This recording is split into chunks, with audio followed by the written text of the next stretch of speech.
कि लोग एक्सपेरिमेंट करके अपने पॉइंट को, अपने स्टेटमेंट को प्रूव करते, तो ये फिलोसफीज चलती थी। तो एक फिलोसफी ऐसी थी कन्नड़ की, महर्षि कन्नड़ की, उन्होंने बोला कि पदार्थ, पदार्थ मीन्स मैटर। आप मैटर को डिवाइड करते जाओगे, if you go on dividing matter, एक ऐसा स्टेज आएगा जहां पे वो फर्दर डिवाइड नहीं हो पाएगा, वो फर्दर कट नहीं हो पाएगा। उस स्टेज को बोला जाता है एटम। एटम इन इंग्लिश परमाणु, कन्नड़ ने बोला था परमाणु। पदार्थ को डिवाइड करोगे आपको परमाणु मिलेगा, जैसे एटम बम होते हैं ना, परमाणु बम, उसने इस तरीके से बात करी थी।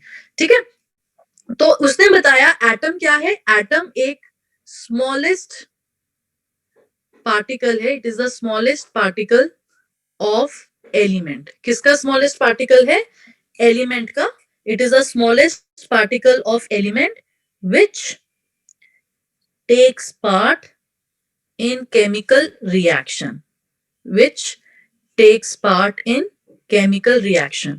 तो स्मॉलेस्ट पार्टिकल, किसी भी एलिमेंट का स्मॉलेस्ट पार्टिकल जो रिएक्शन में पार्टिसिपेट कर सकता है, उसको आप एटम बोलते हो। ठीक है, तो अगर आपको कोई बोले सोडियम का एटम, तो Na क्या है? Sodium atom. क्लोरीन का एटम, ये क्लोरीन एटम।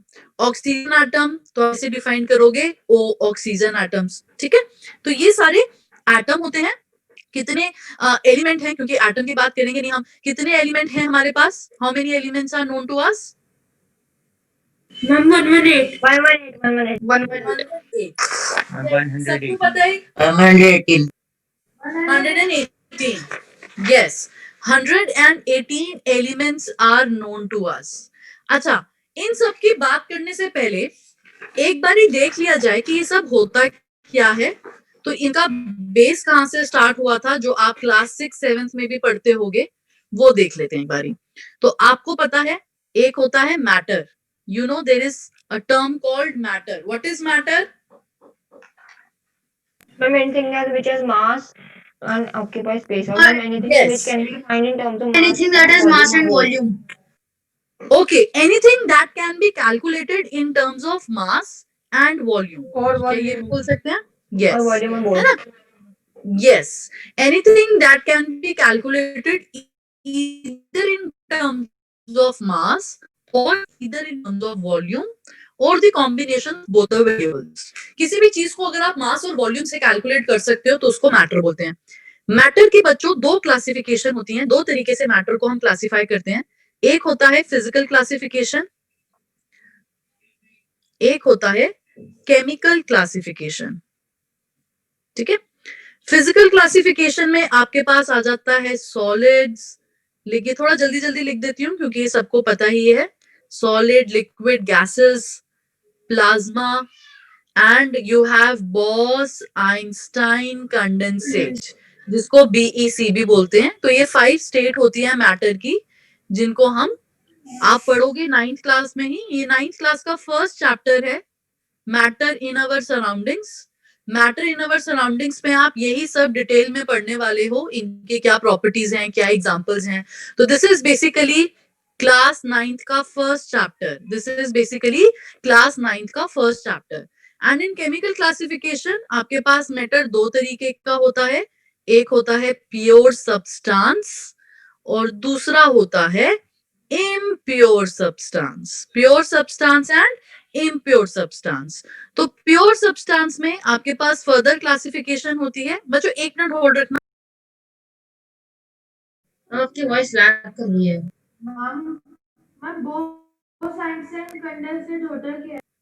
अभी बताऊंगी, बिल्कुल बताऊंगी। एक बार मुझे लिख के पूरा आपको एक्सप्लेन कर देने दो, मैं आपको बिल्कुल बताऊंगी। प्योर सब्सटेंस में आपके पास आ जाता है एलिमेंट और दूसरा आता है कंपाउंड। क्या मेरी आवाज लैग कर रही है? कोई बच्चा बोला? No ma'am. No ma'am. Okay okay, so pure substance में we have elements, we have compounds. अभी मैं ना आपको सब रिलेट कर दूंगी, आपको सब लगेगा अरे ये सारी चीजें अपने पढ़ी हुई हैं। इम्प्योर सब्सटेंस जिनको मिक्सचर्स बोलते हैं, उसमें आपके पास दो टाइप के मिक्सचर्स होते हैं, सबको ही पता है। एक होता है होमोजेनियस मिक्सचर, इतना तो आपने पढ़ा ही होगा, और दूसरा हेट्रोजेनियस मिक्सचर। ठीक है, अब ध्यान से सुनते जाओ। जैसे कि मैंने बताया सॉलिड लिक्विड गैस, ये चीजें तो आपने बहुत ध्यान से बचपन से पढ़ते आ रहे हो, एकदम ही बेसिक है। रही बात प्लाज्मा और बोस आइंस्टाइन कंडेंसेट, ये आप 9th क्लास में पढ़ोगे इनको बहुत ही डिटेल में। मैं आपको थोड़ा सा इंफॉर्मेशन दे देती हूँ। प्लाज्मा स्टेट क्या होती है, जैसे हमारा जो 90% यूनिवर्स है वो प्लाज्मा स्टेट में है। तो गैस को जब आप एक्साइट करते हो ना, जब गैस के पार्टिकल्स एक्साइटेड फॉर्म में आ जाते हैं तो वो प्लाज्मा फॉर्म करते हैं। ठीक है, स्टार्स हो गया, सोलर विंड Ma'am, हो what गया, is Interstellar excited nebula. form? Excited form is you, सुनो, आप गैस लो, गैस में से इलेक्ट्रिसिटी पास करो। जैसे आप गैस को इलेक्ट्रिसिटी पास करोगे तो गैस के जो पार्टिकल्स हैं ये एक्साइट हो जाएंगे। एक्साइट होने के बाद इनकी आयनाइजेशन होगी और ये प्लाज्मा फॉर्म करेंगे। तो जब क्लास 9th में ये चीजें पढ़ोगे तो आपको बताई जाएंगी डिटेल में। ठीक है, अभी थोड़ा थोड़ा। हाँ जी मैम, अगर हम गैस को इलेक्ट्रिसिटी से पास करेंगे तो क्या होगा? अभी मेरे नेटवर्क के कनेक्शन में। अच्छा, मैं दोबारा रिपीट कर देती हूँ। पहले मेरी एक बात सुनो, ये जो इतने बच्चों ने हैंड रेस किया हुआ है, दिव्या, मेकांश, सेहजदीप, आप लोगों को कोई डाउट है कि एमी हैंड रेस करके बैठे हुए हो? हैंड वही रेस करेगा जिसको प्लीज डाउट आता है। ठीक है, आप हैंड रेस करो, अपना डाउट बोलो। मैं ये बता रही थी कि प्लाज्मा स्टेट कैसे फॉर्म होती है, ये ध्यान से सुना। मैंने ये बताया कि गैस में से जब आप इलेक्ट्रिसिटी पास करते हो तो उसके पार्टिकल्स एक्साइट हो जाते हैं, उनके पार्टिकल्स की आयनाइजेशन हो जाती है इलेक्ट्रिसिटी पास करने से और वो प्लाज्मा बना देते हैं।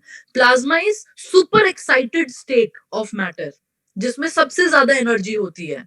अगर इन पांचों में से पूछा जाए किस स्टेट ऑफ मैटर में, ये जीएसटी ओलंपियाड का क्वेश्चन है, किस स्टेट ऑफ मैटर में सबसे ज्यादा एनर्जी होती है, तो वो है प्लाज्मा।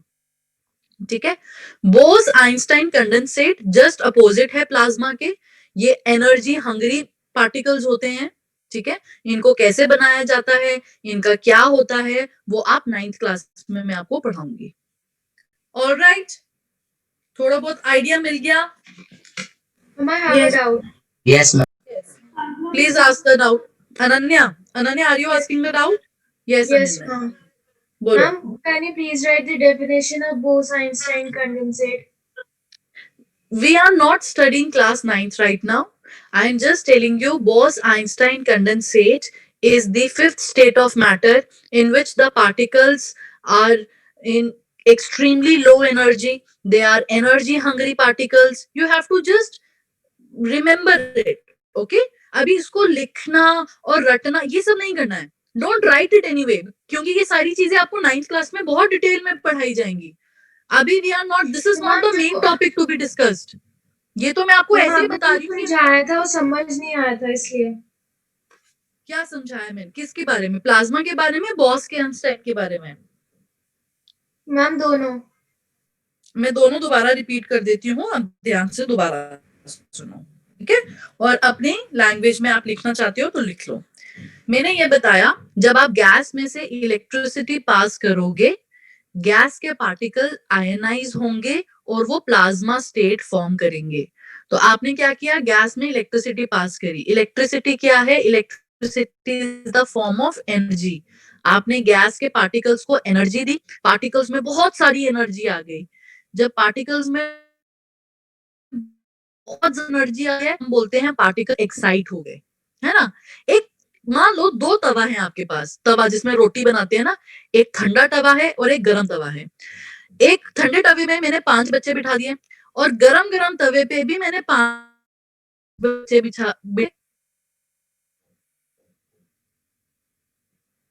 कौन उछलेंगे? मैम आपकी वॉइस ब्रेक हो रही है। आपकी voice lag हो रही है। Your voice is lagging. Ma'am, your voice is highly lagging. Okay okay, रुको जरा, मेरा वाईफाई कनेक्शन। मैम आप ठीक हो गई। अच्छा ठीक है, सुनो, मैं आपको ये बता रही हूँ, लेट से आपके पास 2 तवा है बच्चों, जिसपे रोटी बनाते हैं ना, वो वाला तवा है। ठीक है, एक तवा ठंडा है, एक तवा गरम है। ठंडे तवे पे मैंने 5 बच्चों को बिठा दिया, गरम तवे पे भी मैंने 5 बच्चों को बिठा दिया। अब बताओ कौन से बच्चे उछलेंगे, कौन से बच्चे एक्साइटेड स्टेट में रहेंगे? गरम वाले मैम उछलेंगे। गरम तवे पे ना, गरम तवा वाले बच्चे उछलेंगे। क्यों उछलेंगे? क्योंकि आपने वहां पे एनर्जी दे रखी है। तो जब भी किसी पार्टिकल को एनर्जी दी जाती है तो वो पार्टिकल एक्साइट हो जाता है। क्या एक्साइटेशन का मतलब समझ आया? केमिस्ट्री में एक्साइटेड किसको बोलते Yes, हैं? ma'am. Yes, ma'am. तो केमिस्ट्री में जब भी कभी कोई बोले कि ये पार्टिकल एक्साइट हो गया है तो मतलब उस पार्टिकल के पास भरपूर एनर्जी आ गई है। ठीक है, तो प्लाज्मा स्टेट के पार्टिकल्स में बहुत सारी एनर्जी होती है। तो ऐसे गैस के पार्टिकल्स जिसमें बहुत सारी एनर्जी आ जाए वो प्लाज्मा स्टेट फॉर्म करते हैं। Is that clear? Yes, ma'am. Yes, ma'am. Yes, और ma'am. ऐसे पार्टिकल्स जिनमें लोएस्ट एनर्जी होती है, ऐसे पार्टिकल्स जिनमें लोएस्ट एनर्जी होती है वो होते हैं Bose Einstein condensate. Yes, ma'am. Now it's clear? Yes, ma'am. Yes, ma'am. Okay, तो ये फिजिकल क्लासिफिकेशन थी बच्चों जो आप क्लास 9th के फर्स्ट चैप्टर में पढ़ोगे। This will be in your first chapter, matter in our surrounding. Matter in our surrounding में ये 5 स्टेट ही पढ़नी है और इनके कन्वर्जन्स। हाँ जी बोलो। अनुपमा बोल रही है कि मैम इसे लेट इन कर दो। क्या करूं अनुपमा को? लेट इन कर दो मैम। बट अनुपमा का कोई रिक्वेस्ट ही नहीं है, कैसे लेट इन करूं? मैम मैं यही भाई क्या हो रहा है? अनुपमा यही है, फिर कौन बोल रहा है तुम्हें? नहीं मैम, मैं पहले जब मैम क्लास स्टार्ट होने वाली थी तब मैम मैं बोली। चलो ठीक है ठीक है ठीक है। अच्छा, ये चीज सबको समझ आई? फिजिकल क्लासिफिकेशन मैटर का, ये केमिकल क्लासिफिकेशन है। केमिकल क्लासिफिकेशन में हम देखते हैं जो सब्सटेंस है या तो वो प्योर होगा या फिर वो इम्प्योर होगा। प्योर होगा तो 2 टाइप के होंगे, एलिमेंट या कंपाउंड। एलिमेंट अभी आपने बताया 118 एलिमेंट्स हमें नोन है। देखे हुए हैं 118 एलिमेंट्स? कभी देखे हैं? Yes, ma'am. Yes, ये ma'am. है Yes, Yes, ma'am. Yes, ma'am. Table. Yes, ma'am. जिन्होंने नहीं देखे उनके लिए मैंने स्क्रीन शेयरिंग करी है। आप ये देखिए, दीज आर 118 एलिमेंट्स जो कि अरेंज्ड हैं पीरियोडिक टेबल में। क्लास 10th में एक चैप्टर है क्लासिफिकेशन ऑफ एलिमेंट्स, वहां पे आप पढ़ोगे ये टेबल कैसे बना, इसके पीछे क्या हिस्ट्री थी, कौन कौन साइंटिस्ट इन्वॉल्व थे, उनके क्या आइडिया थे, उन्होंने पहले क्या सोचा, ये टेबल कैसे बनाया गया, है ना? तो आप लोगों ने बच्चों 8th क्लास में चैप्टर पढ़ा है सबने, मेटल्स एंड नॉन मेटल्स, याद है? Yes, ma'am. Yes, ma'am. Yes, ma'am. तो metal Yes, and non ma'am. Metal क्या है? What are metal and non metal? Elements. Elements. Yes, है ना? तो इसमें मैं आपको दोबारा बता देती हूँ, boron, silicon, germanium, arsenic, antimony, tellurium, polonium, astatine, Metalloids. ये सब मेटलॉइड्स हैं। Yes, ये वाली जो, metalloids. हाँ जी एक मिनट, एक लाइट कलर ले लेती हूँ। ये वाली जो लाइन चल रही है, ये वाली लाइन है मेटलॉइड्स की, ये वाली लाइन। ओके, हाँ जी, ये जो डायगोनल लाइन आपको दिखाई दे रही है जिसको मैंने ये येलो से मार्क किया हुआ है, ये मैं अभी आपके ग्रुप में शेयर कर दूंगी। ये डायगोनल लाइन है ना, ये जो डायगोनल लाइन आपको दिखाई दे रही है ये मेटलॉइड्स हैं। मेटलॉइड्स वो होते हैं जो मेटल और नॉन मेटल दोनों की प्रॉपर्टी शो करते हैं। ठीक है बच्चों, मैं एकदम आपको ना बेसिक से पढ़ा रही हूँ चीजें, तो हो सकता है ये सारी चीजें आपने पढ़ी हो, तो पहली क्लास में ये मत एक्सपेक्ट करना कि सब कुछ ही घोल के मैम पिला देगी, ऐसा नहीं होगा। धीरे धीरे हम लेवल बढ़ाएंगे। तो जिनको ये मैं सब रिपीट इसलिए कर रही हूँ, जिन बच्चों ने नहीं पढ़ा या जो भूले बैठे हैं वो उनको ये चीजें रिवाइज हो जाए, क्योंकि जो मैं टॉपिक लेने वाली हूँ फिर ये मत बोलना अरे मैम ये तो मैं भूल गया था, अरे मैम ये तो मुझे याद ही नहीं आ रहा। ठीक है, तो ये सब ना हो, इसलिए मैं आज की क्लास में आपको ये सारी चीजें बेसिक वाली क्लियर कर रही हूँ। तो बच्चों, मेटलॉइड की ये वाला जो साइड है, ये सारे हैं metals, these are all metals. तो हम बोलेंगे मेटलॉइड, ये जो एक डायगोनल लाइन आपको दिखाई दे रही है, इस डायगोनल के लेफ्ट साइड में सारे मेटल्स होते हैं और राइट साइड में सारे नॉन मेटल्स होते हैं। नॉन मेटल्स हाँ जी, ठीक है। तो आपको याद रखना है मेटलॉइड्स क्या होते हैं, कौन से होते हैं, वो याद रखना है। मेटल्स ज्यादातर पीरियोडिक टेबल में आपके पास मेटल हैं, और नॉन मेटल वैसे बहुत ही कम है, लेकिन जो हैं उनका हमारी अर्थ पे लाइफ सर्वाइवल का एक बहुत ही इंपॉर्टेंट रोल है। जैसे ऑक्सीजन, ऑक्सीजन के बिना हम यहाँ पे ब्रीथ नहीं कर सकते, वो एक नॉन मेटल है। Carbon, everything is made up of carbon, वो एक नॉन मेटल है। नाइट्रोजन, एटमॉस्फेयर का मेजर कंपोनेंट नाइट्रोजन है, वो एक नॉन मेटल है। तो नॉन मेटल बेशक कम है, लेकिन जो है वो हमारे लिए, हमारे सर्वाइवल के लिए बहुत बहुत इंपॉर्टेंट है। ठीक है, तो ये था एलिमेंट्स के बारे में, जो कि 118 है। आप देखोगे पहले कुछ साल पहले तक, 2016 तक, ये पीरियोडिक टेबल कंप्लीट नहीं था, यहाँ पे कुछ कुछ एलिमेंट्स छूटे हुए थे। अब वो सारे एलिमेंट्स आ चुके हैं, पीरियोडिक टेबल हमारा कंप्लीट हो चुका है। तो आज की डेट में, हाँ जी, यस रक्षित बोलिए। मैम जो टेबल Ma'am, में can you show the previous page? रक्षित कौन बोल रहा है? 2-3 बच्चे एक साथ बोल रहे हैं, please raise your hand and फिर बोलो। रक्षित आप कुछ बोल रहे हो? Yes, ma'am. हाँ बोलो रक्षित। Ma'am, can you show the previous page? Which page? This one? This will I will send on your group. I will send on the group. No, This ma'am. thing? No, ma'am. Ma'am, which page you have written? This page? Ma'am, before it. बच्चों मैं notes वगैरह आपको सारे भेजूंगी group पे। Yes, ma'am. Okay, should I turn the page? Yes, ma'am. Okay. Then you have compounds. अच्छा, आपने class पहले किसी क्लास में एसिड बेसिस एंड सॉल्ट ये चैप्टर पढ़ा है? Acids and Yes, basis. ma'am. Yes, ma'am. Seventh class. Yes, ma'am. तो याद रखना बच्चों, वो क्लास 10th में भी है। क्लास 10th में you have Yes, this chapter acid basis and salt. ठीक है, तो वो एसिड एंड बेसिस सॉल्ट वो क्या है? बेसिकली वो कंपाउंड्स होते हैं। ठीक है, वो कंपाउंड होते हैं। ये आपको, this is the second chapter of class 9th। ये क्लास 9th का सेकंड चैप्टर है, is matter around us pure. उसमें आप प्योर सब्सटेंस की डेफिनेशन क्या होता है, एलिमेंट्स, कंपाउंड्स, होमोजीनियस, हेट्रोजीनियस, ये सब पढ़ने वाले हो। Then you know mixtures. Mixtures दो टाइप के होते हैं, एक होता है होमोजीनियस, एक होता है हेट्रोजीनियस। होमोजीनियस वो होता है जो हमें साफ साफ दिखाई देता है, क्लियर दिखाई देता है, यूनिफॉर्म कॉम्पोजिशन होती है जिसकी। ठीक है, होमोजीनियस मिक्सचर को हम ट्रू सॉल्यूशन भी बोलते हैं। और हेट्रोजीनियस मिक्सचर दो टाइप के होते हैं, एक होता है सस्पेंशन जैसे chalk powder, And colloids and और colloids. दूसरा होता है कोलॉइड्स। ठीक है, तो ये मैंने थोड़ा सा पहले बच्चों को बता रखा है, इसलिए वो बीच में बोल रहे हैं, तो प्लीज मत बोलो।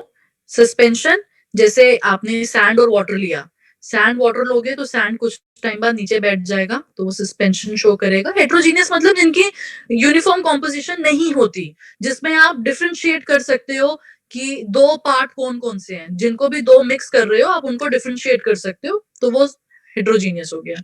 कोलॉइड्स, कोलॉइड जैसे ब्लड हो गया, मिल्क हो गया, ये सारे हेट्रोजीनियस है। अब आप बोलोगे मैम ब्लड और मिल्क में तो हमें दिखाई नहीं देता कौन कौन सा पार्ट है, तो कोलॉइडल की यही खास बात होती है, देखने में वो होमोजीनियस लगते हैं लेकिन कैरेक्टरिस्टिक प्रॉपर्टीज सारी हेट्रोजीनियस वाली दिखाते हैं। तो ये कैसे दिखाते हैं, क्यों दिखाते हैं, यही चीज आप क्लास 9 चैप्टर 2 में सेकंड चैप्टर में पढ़ोगे। ठीक है, तो ये जो बच्चों मैटर मैंने पढ़ाया, ये मैंने क्यों पढ़ाया, ये मैंने इसलिए पढ़ाया ये बताने के लिए कि मैटर जो होता है वो दो चीजों से बना होता है। Matter is made up of particles, और उन पार्टिकल्स को हम बोलते हैं एटम्स और molecules.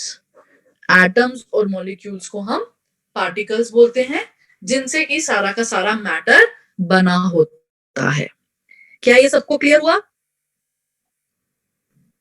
Yes ma'am. Yes, Yes, ma'am. Yes, ma'am.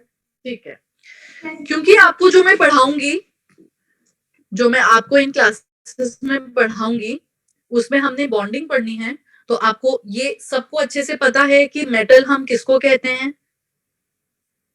What are metals. ये Surya, Ma'am, metals are the type of elements which हाँ जी, have, बताओ। ma'am, according to according to the physical properties, ma'am, have luster and produce sonorous sounds when rung. No, I don't want physical. No. That is not the exact. Aditya आप बताओ. Ma'am, they are the elements in the periodic table which have a tendency to lose electrons. Okay, yes Sahajdeep आप बताओ. Sahajdeep. Yes, ma'am. Ma'am, atoms are the substances. Ma'am, in their valence shell, they have 4 or less electrons. Okay. कुछ बच्चे आप सहजदीप आपका थोड़ा सा गलत था, बाकी एक बच्चे ने बिल्कुल ठीक बोला था और यही आप लोगों ने यहाँ पे भी सबने पढ़ा है. होपफुली ये चीजें सब इससे एग्री करेंगे कि भाई metal are those elements whose atom readily lose electron. क्या ये सबको समझ आता है? Yes, ये समझाने की जरूरत तो नहीं, ये सबको समझ आता है. yes, ma'am. अच्छा ये नहीं, ये किसको इलेक्ट्रॉन वाली कहानी किस किस को नहीं पता, जल्दी बताओ. मैम मेरे को नहीं पता. हैंड रेज कर लो. जिनको इलेक्ट्रॉन वाली कहानी नहीं पता वो हैंड रेज करेंगे. खुश. दिव्यम तुम्हें कैसे नहीं I पता? ma'am, that is handed हो गया. हाँ रेहान. अच्छा 3 बच्चों को ये कहानी नहीं पता है, ठीक है, तो मैं इनको फटाफट से समझा देती हूँ, बाकी बच्चों का भी रिवीजन हो जाएगा क्योंकि आप आगे एफटीआरई भी है तो ये चीजें आप लोग अच्छे से समझ लो. ठीक है, ध्यान से सुनना. अब हम जब बात कर रहे थे एलिमेंट्स की, तो हमने देखा भाई 2 टाइप के एलिमेंट्स हैं, एक मेटल है एक नॉन मेटल है. ठीक है, अब होता क्या है, जब हमने एलिमेंट्स को क्लासिफाई करना स्टार्ट किया तो हमने देखा कुछ एलिमेंट्स मेटल की कैटेगरी में जा रहे थे, कुछ एलिमेंट्स नॉन मेटल की कैटेगरी में जा रहे थे. इनको हम कैसे डिफाइन करते हैं? हम बोलते हैं कि मेटल ऐसे एलिमेंट्स हैं जिनके एटम्स इलेक्ट्रॉन रेडिली लूज करेगा. ठीक है, और नॉन मेटल ऐसे एलिमेंट्स हैं, those elements whose atom readily gain electron. Yes, gain electron. अब ये बात आती है कि ये लूज और गेन का क्या चक्कर है. भाई मेटल के एटम इलेक्ट्रॉन गेन कर रहे हैं, नॉन मेटल के एटम इलेक्ट्रॉन मेटल के एटम इलेक्ट्रॉन लूज कर रहे हैं और नॉन मेटल के एटम इलेक्ट्रॉन गेन कर रहे हैं. ये लूज या गेन का क्या रीजन है? जिसको आंसर पता है वो हैंड रेज करेगा. 2 हैंड ऑलरेडी रेज्ड हैं. खुश बताओ.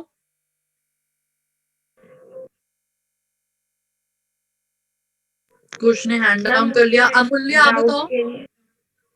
Ma'am, it depends upon their atomic number.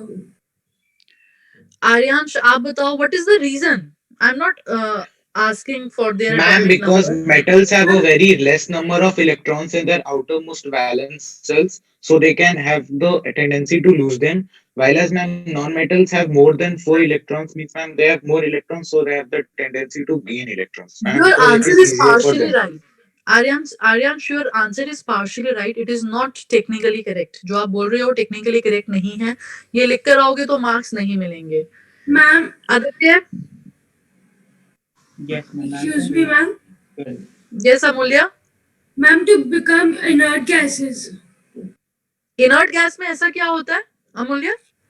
Ma'am ma'am उसमें इलेक्ट्रॉन ऐसे होते हैं कि मैम 2 8 8 18, तो मैम 2 ठीक और है. 8 मैम उसमें लूज या फिर गेन करने पड़ते हैं.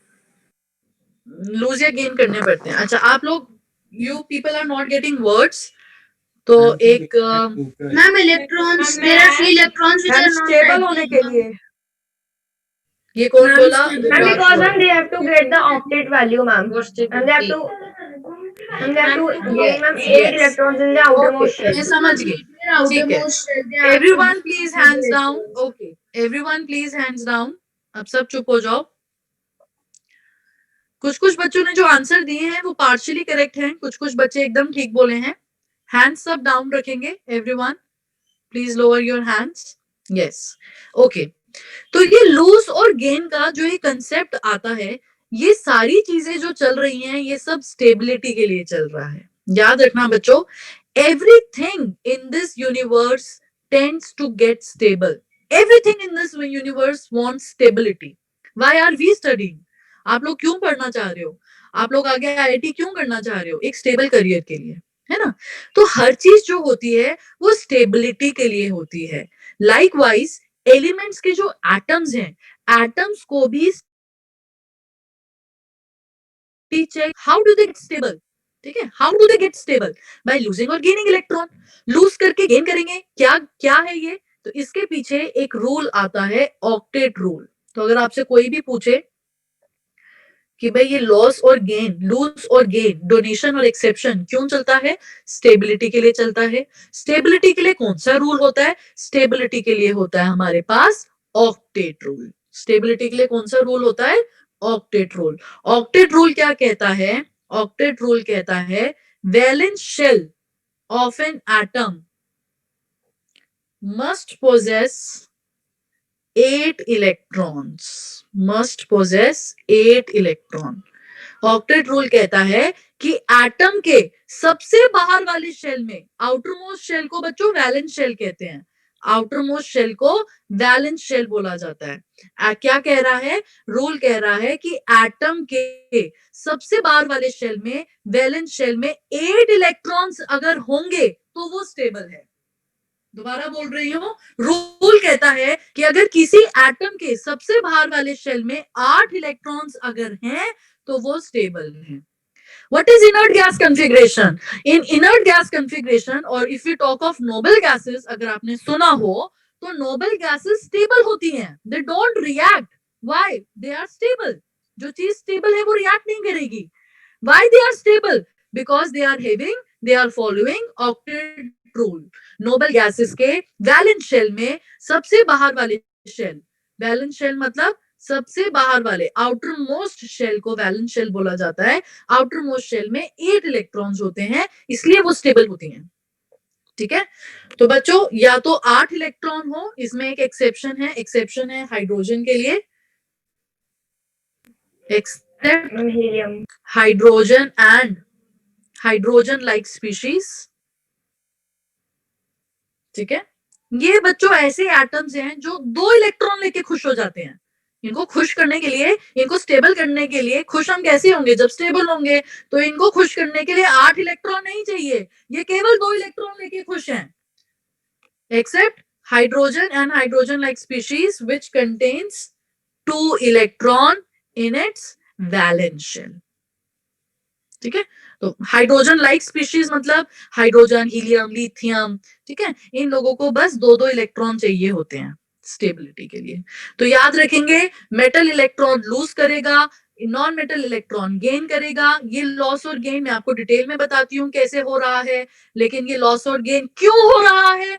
क्यों का आंसर क्या है? स्टेबिलिटी। स्टेबिलिटी फॉलो करते हैं, स्टेबिलिटी फॉलो की जाती है ऑक्टेट रूल को ध्यान रख के। If you follow octet rule, that particular atom will be stable. और मेन जो हमारा चक्कर है, या मेन जो हमारे केमिस्ट्री की ये जो भी पूरी केमिस्ट्री बनी है, ये स्टेबिलिटी के लिए बनी है। रिएक्शंस हो रही हैं क्योंकि एटम स्टेबिलिटी चाहते हैं, इसलिए रिएक्शंस हो रही हैं। ठीक है, तो होल एंड सोल यही चीज है। Yes Ananya, you have any doubt?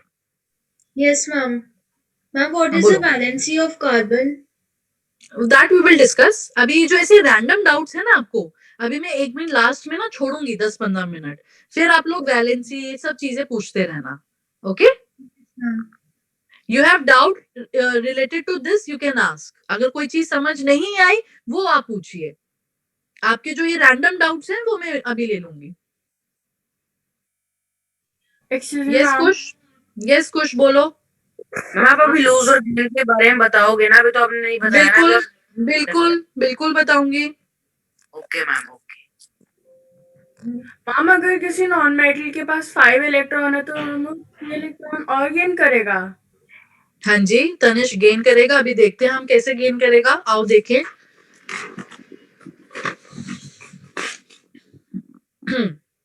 पहले तो ना आप एटम का थोड़ा सा स्ट्रक्चर समझो। डाल्टन ने अपनी एक एटॉमिक थ्योरी दी थी। डाल्टन, जॉन डाल्टन, नाम सुना है डाल्टन का? Yes, ma'am. Yes, ma'am. Yes ma'am.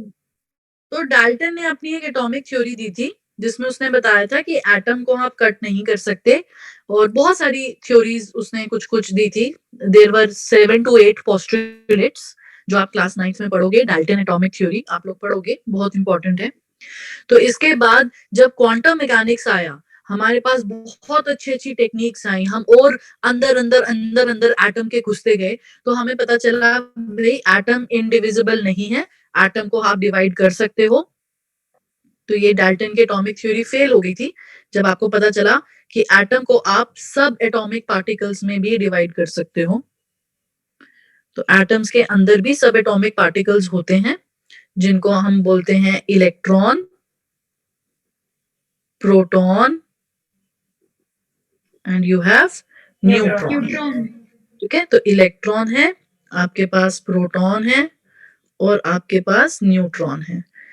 वैसे तो अगर मैं आपको बताऊं तो देयर आर मोर देन 100 सब एटॉमिक पार्टिकल्स इन एटम, लेकिन ये 3 फंडामेंटल सब एटॉमिक पार्टिकल्स हैं जिनके बारे में हम पढ़ते हैं। ये नेगेटिवली चार्ज होता है, ये पॉजिटिवली चार्ज होते हैं प्रोटॉन, और न्यूट्रॉन हैव नो चार्ज। ठीक है, इसका क्या मास होता है और इस पे कितना एग्जैक्ट चार्ज होता है वो भी आप 9th क्लास में पढ़ोगे, जो कि चौथा चैप्टर है 9th क्लास का, स्ट्रक्चर ऑफ एटम। उसमें आप ये स्ट्रक्चर देखोगे। स्ट्रक्चर क्या है मैं अभी आपको बता दे रही हूँ। ठीक है, बाकी वहां पे आप देखोगे स्ट्रक्चर कैसे बना, क्या क्या चीजें आई। तो बच्चों बहुत सारी थ्योरीज चली थी, बहुत सारे साइंटिस्ट थे जिन्होंने चीजें बताई हैं। तो एटम का स्ट्रक्चर ऐसा होता है कि बीच में एक हार्ड, रिजिड, डेंस न्यूक्लियस होता है।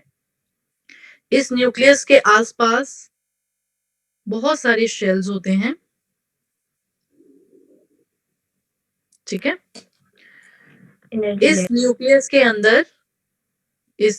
के अंदर प्रोटॉन्स होते हैं और न्यूट्रॉन्स होते हैं, है ना।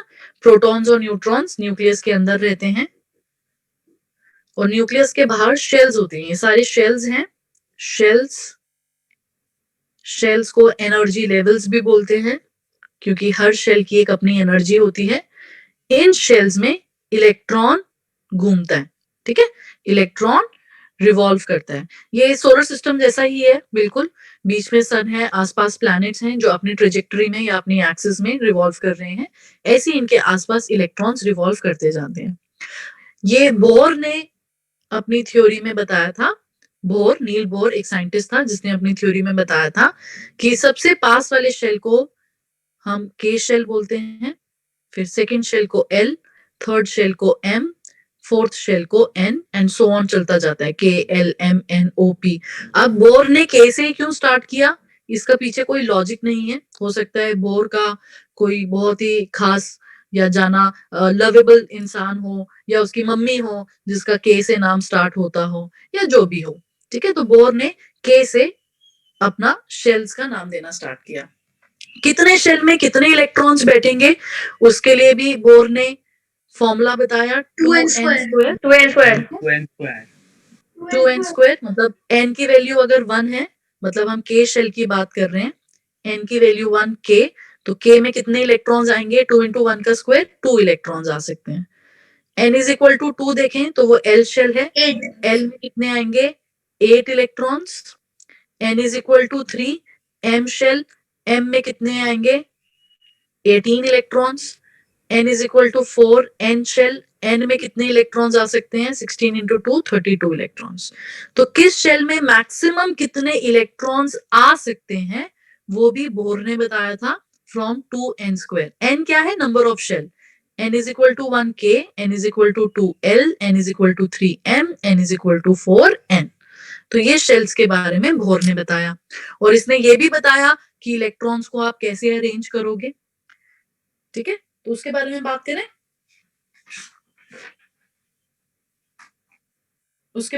करें, बच्चों, इलेक्ट्रॉन्स कैसे अरेंज। Yes, ma'am.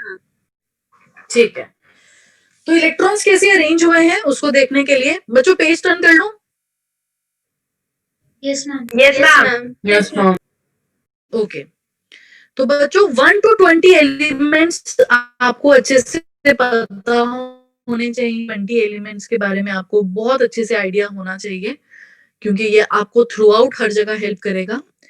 तो फर्स्ट नंबर पे कौन बैठा होता है, जल्दी बोलो। Hydrogen, hydrogen, helium, lithium, Helium, beryllium, helium, boron, carbon, nitrogen, nitrogen, oxygen, fluorine, neon. Lithium, chlorine, neon, sodium, Sodium, magnesium, aluminium, silicon, phosphorus, sulfur, chlorine, argon, potassium, carbon, nitrogen, nitrogen, oxygen, oxygen, fluorine, fluorine, neon. Neon, chlorine, chlorine, neon, neon, बच्चों इस page में मैं 10 ही लिख रही हूँ, 11 to 20 next page में लिखूंगी, पहले इनकी बात कर लेते हैं, ठीक है।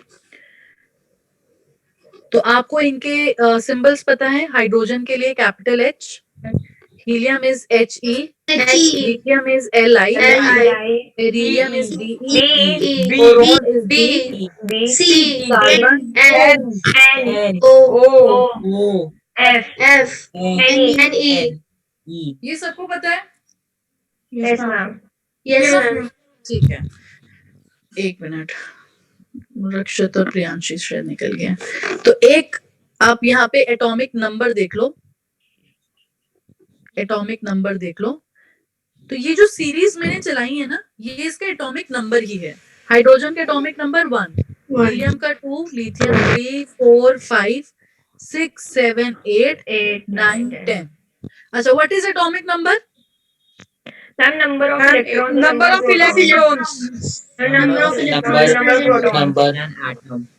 Ma'am, number of Number of- protons present in an atom. and all electrons. ठीक है, एटॉमिक नंबर क्या बताता है? ये नंबर क्या बताता है? नंबर ऑफ इलेक्ट्रॉन्स के बारे में या नंबर ऑफ प्रोटॉन्स के बारे में? बच्चों याद रखना, एक एटम में इलेक्ट्रॉन्स और प्रोटॉन्स इक्वल होते हैं। In an atom number of electron is equal to number of proton. याद रखेंगे, एटम में जितना पॉजिटिव चार्ज होता है उतना ही नेगेटिव चार्ज होता है। Electrons are negatively charge, protons are positively charge. तो एक एटम न्यूट्रल होता है। न्यूट्रल मींस उसके अंदर जितने इलेक्ट्रॉन्स होते हैं उतने ही उसके अंदर प्रोटॉन होते हैं। आपसे पूछे कार्बन में कितने इलेक्ट्रॉन्स हैं, आप बोलोगे 6। आपसे पूछे कार्बन में कितने प्रोटॉन है, आप बोलोगे 6। आई बात समझ? Yes ma'am. ऐसी एक और होता है mass number. There is another term called mass number. Number of protons plus neutrons. Protons plus neutrons. Protons plus Number of neutrons. electrons, number of protons Plus neutrons. number of neutrons, Number of neutrons. number of neutrons। लिख लो बच्चों, mass number क्या होता है? Number of protons plus number of neutrons. Please में कुछ ना बोले, जिनको पता है बहुत बढ़िया। मैं बीच में आप लोगों का आगे जब जाके क्विज लूंगी तब देखेंगे किसको कितनी नॉलेज है। टेस्ट लूंगी तब देखेंगे, क्लास टेस्ट। अभी प्लीज कोई कुछ मत बोलो। Mass number is equal to number of protons plus number of neutrons. Protons और न्यूट्रॉन्स कहाँ बैठे हुए थे बच्चों? न्यूक्लियस में, ठीक है, न्यूक्लियस में बैठे हुए थे। तो किसी भी एटम का मास कहाँ पर रहता है? Nucleus. बहुत बढ़िया। ये कौन है जैन साहब? जैन कौन है ये बच्चा जो ग्रुप पे मैसेज कर रहा है क्लास छोड़ के? Ma'am, Ojas Jain. ओजस जैन, तुम्हें क्या हो रहा है? Ma'am, shadow ओजस class जैन, में क्लास है. से निकाल दूं? नहीं, क्लास में बैठा हुआ है। ओजस, तुम्हें क्लास से निकाल दूं? No ma'am. तुम बैठ के व्हाट्सएप पे मैसेज कर रहे हो। दिव्यम भी आंसर कर रहा है। तुम निकल जाओ दोनों क्लास से, मैं निकाल देती हूँ। तुम लोग ग्रुप में बैठ के करो।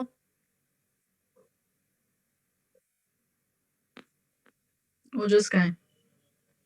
क्लास चल रही है, तुम बैठ के ग्रुप पे लगे हुए हो दोनों। ओके, तो बच्चों मास नंबर भी आपको पता होनी चाहिए। ये क्वेश्चन एफटीआरई में भी आ सकता है और आते ही हैं क्वेश्चन। मास नंबर बताइए। 1, 4, 7, 9, एक मिनट रुको।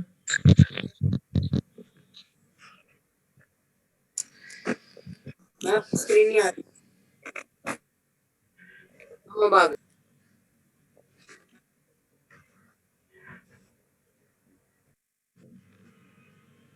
बच्चों मेरी वीडियो पिन करो। यस मैम आ रही है आपकी मैम ठीक है। Hello yes ma'am. Yes ma'am ठीक है ma'am.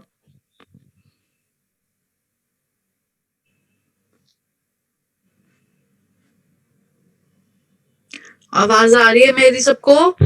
Yes ma'am yes ma'am आवाज आ रही है।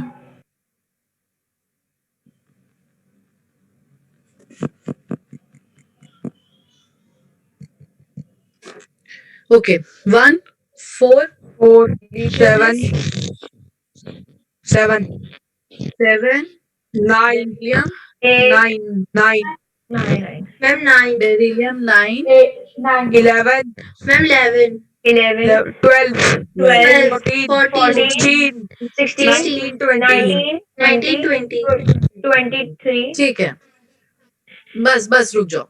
अगर आपसे कोई पूछे दिव्यम आपकी वीडियो आपने अपनी वीडियो पिन कर रखी है? मैम अपनी वीडियो में आपकी पिन कर रखी है। हेलो मैम मास्क नंबर कैसे आया? मास मैम नंबर मैंने बच्चों आपको याद करने पड़ेंगे। मास नंबर मैंने क्या बताया था? प्रोटॉन और न्यूट्रॉन के सम को हम मास नंबर बोलते हैं। तो मास नंबर आप याद रखोगे तो आप किसी भी एटम के न्यूट्रॉन्स कैलकुलेट कर सकते हो। जैसे अगर आपसे कोई पूछे कि बताओ बोरोन में आपको पता है इलेक्ट्रॉन 5 हैं, प्रोटॉन भी 5 है, बट न्यूट्रॉन्स कितने हैं? 11 मैम - 5 6 6। मैम इसका कोई फॉर्मूला नहीं है? जितने फॉर्मूले थे मैंने लिख दिए हैं। बाकी एक चीज तो आपको याद करनी ही पड़ेगी, तभी आप निकाल सकते हो, क्योंकि यहाँ पे 3 वेरिएबल्स आ जाएंगे ना। मास नंबर पता होगा तो नंबर ऑफ न्यूट्रॉन्स कैलकुलेट कर सकते हो। अब मास नंबर कैसे आया? प्रोटॉन्स और न्यूट्रॉन्स को ऐड करने पर आया। तो प्रोटॉन्स तो आपको पता थे, तो न्यूट्रॉन्स याद कर लो। या तो आप यहाँ पे मास नंबर याद कर लो या न्यूट्रॉन्स याद कर लो। न्यूट्रॉन्स कहीं पे डायरेक्ट एप्लीकेशन आती नहीं है। आगे जब मोल कंसेप्ट पढ़ोगे क्लास 9th में, तो वहां पे आपको मास नंबर आएगा, तो मास नंबर लर्न कर लो, वो ज्यादा सही है। मैम हाइड्रोजन में 0 न्यूट्रॉन्स होते हैं। हाइड्रोजन में मैम 0 ही न्यूट्रॉन्स होते हैं। हाँ जी, हाइड्रोजन में 0 न्यूट्रॉन्स होते हैं। मैम पर हाइड्रोजन के कुछ आइसोटोप्स भी होते हैं। बिल्कुल होते हैं। हैवी अभी वो हाइड्रोजन नहीं पढ़ा है ना, अभी वो नहीं। मैम 3 कौन बोलता है ये? हाँ ठीक है, जिसको पता है आदित्य बहुत बढ़िया, आपको पता है ये चीज। अभी उसके बारे में डिस्कशन नहीं चल रही, तो प्लीज कोई भी ऐसी बात मत करो जो बाकी बच्चों के लिए कंफ्यूजन क्रिएट करे। यहाँ पे जो मैंने नॉर्मल हाइड्रोजन लिखा है उसका एटॉमिक नंबर 1 है, मास नंबर 1 है, तो इसमें कोई न्यूट्रॉन्स नहीं होते। क्या बाकी बच्चे ये समझ पा रहे हैं कि न्यूट्रॉन्स कैसे निकाले? Yes ma'am. न्यूट्रॉन्स कैसे निकालोगे? आपको मास नंबर दे रखा है, आपको एटॉमिक मैम नंबर दे रखा है। Mass number atomic minus atomic एक मिनट नंबर। चुप रहेंगे। जब आपको नहीं पता आप प्लीज बीच में मत बोलिए। अमूल्य 1 मिनट में आपका डाउट ले रही हूँ, बस एक बारी मुझे ये क्लियर करने दो। तो आप लोगों को मास नंबर पता है, किसी भी एटम का अगर आपको न्यूट्रॉन निकाल, मास नंबर में से नंबर ऑफ प्रोटॉन्स को सब्ट्रैक्ट करना है। तो मास नंबर आपका है, प्रोटॉन्स को आप सब्ट्रैक्ट कीजिए। प्रोटॉन्स क्या है? एटॉमिक नंबर, आपके पास नंबर ऑफ न्यूट्रॉन्स आ जाएगा। Is that clear? Yes ma'am. Ma'am doubt. सबको हाँ जी, डाउट पूछो। अमूल्य बताओ। मैम अगर हाइड्रोजन में एक भी न्यूट्रॉन नहीं है तो मैम 1 कैसे उसका मास नंबर होगा? क्योंकि मैम इलेक्ट्रॉन और न्यूट्रॉन को प्लस करके 1 कैसे? हाँ जी, देखो मास नंबर हाइड्रोजन का 1 इसलिए है क्योंकि उसमें एक प्रोटॉन है। 1 प्रोटॉन 0 न्यूट्रॉन, 1 + 0 1, सो इसलिए उसका मास नंबर 1 है। And ma'am electron? इलेक्ट्रॉन भी एक है, एक इलेक्ट्रॉन एक प्रोटॉन। मैम अब बोलिए कि आपको ये चीज समझ आई? मैम तो फिर अच्छा ओके मैम ओके अमूल्य। हाँ जी बोलो, कोई एक और बच्चा डाउट पूछ रहा था। युवराज आई थिंक आप पूछ रहे थे। दोबारा बता दो मैम, हम न्यूट्रॉन कैसे निकालते हैं? युवराज, आपका वॉइस बहुत कट हो रहा है, मुझे कुछ समझ नहीं आ रहा, आप क्या बोल रहे हो? मैम वो बोल रहे हैं कि न्यूट्रॉन कैसे निकालते हैं वो बता दो। अच्छा, मैं आपको न्यूट्रॉन कैसे निकालते हैं वो बताती हूँ। देखो, एक अलग पेज ले लेती हूँ। मान लो आपको दे रखा है नाइट्रोजन। नाइट्रोजन का एटॉमिक नंबर 7 है और मास नंबर 14 है ना? ठीक है, ये आपको याद होना चाहिए।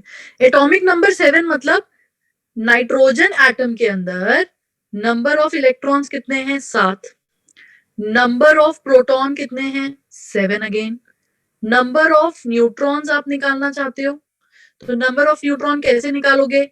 मास नंबर का फॉर्मूला होता है number of protons plus number of neutron.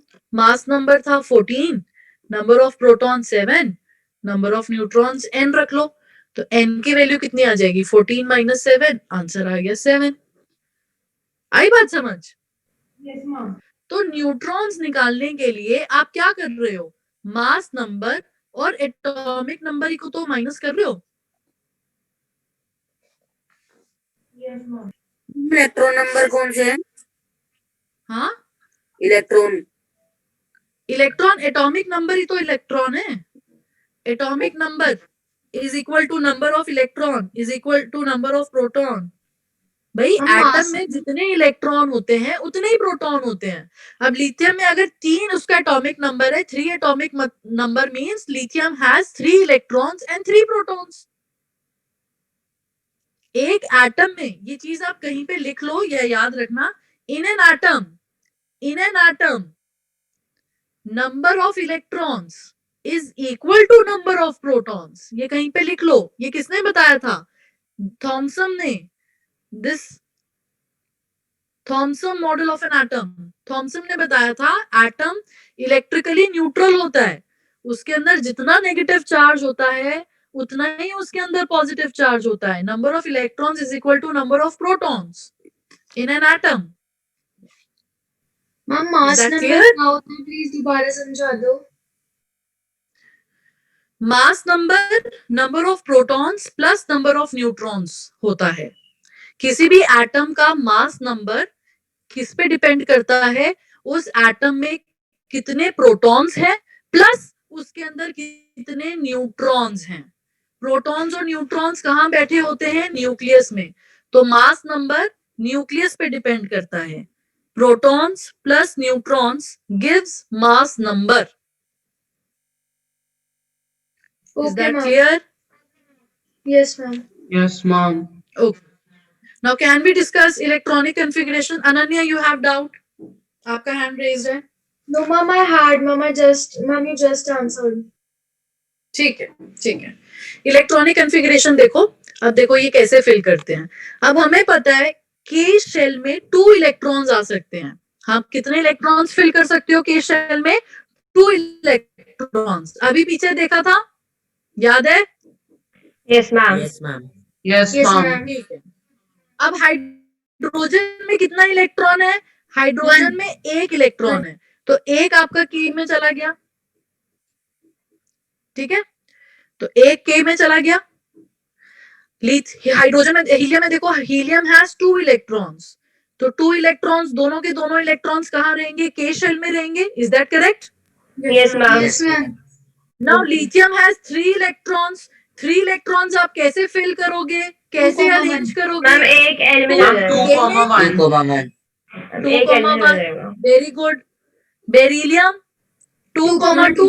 2,2। L, Ma'am, 2,2.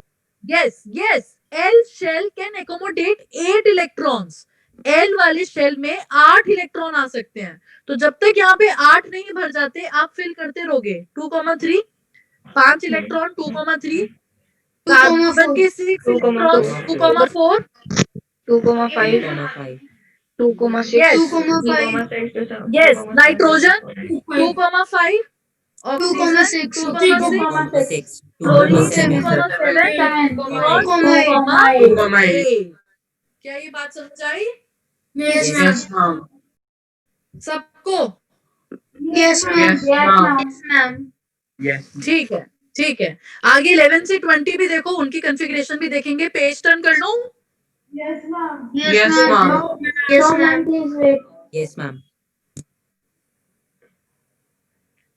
बच्चों ये मैं आपको नोट्स भेज दूंगी and I am again repeating for all those students who are ex physician maybe these things you have studied this is just in revision for you from next class onward we will be doing bonding तो वो आपको नया लगेगा क्योंकि वो आपने नहीं पढ़ा है और वो जो भी चीजें मैं आपको पढ़ाऊंगी वो 9th-10th में आपको बहुत हेल्प करेगा इन अंडरस्टैंडिंग केमिस्ट्री के कंसेप्ट्स ठीक है हम देखेंगे एटम्स कैसे इंटरेक्ट करते हैं किस टाइम पे जाके उसके अंदर बॉन्ड बनता है क्या होता है बट उसके लिए बाकी बच्चों को ये सारी चीजें पता होना जरूरी है तभी मैं आपको एटम्स के बीच में बॉन्ड दिखा सकती हूँ अगर आपको इलेक्ट्रॉनिक कॉन्फ़िगरेशन नहीं आती होगी तो बॉन्ड्स आप नहीं पढ़ पाओगे ठीक है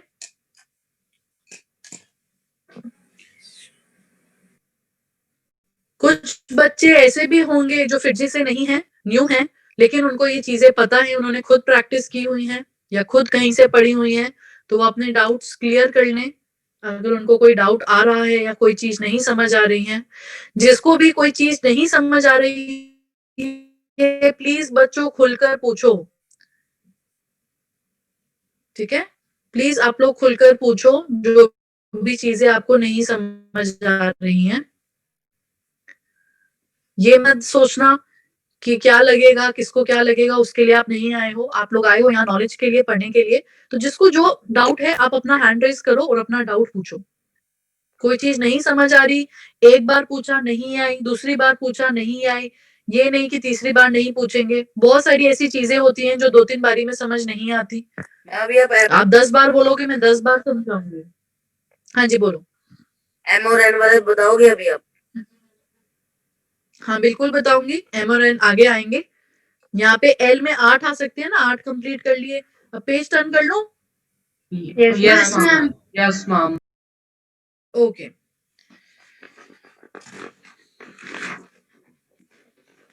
मेरी वीडियो पिंग नहीं हो पा रही है पता नहीं क्या दिक्कत आ रही है I am not able to ping my video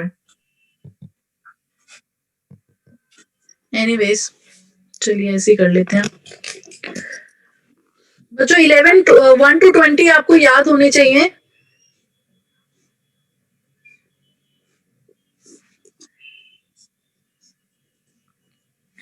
तो 11 पे है आपके पास sodium magnesium Aluminium. Silicon. Silicon. Phosphorus. Sulfur. Ma'am, Chlorine. sulfur. Argon. Ma'am, Potassium. argon, Calcium. Argon, potassium, potassium calcium. Very good symbol भी बता दो सोडियम का Ma'am, Na.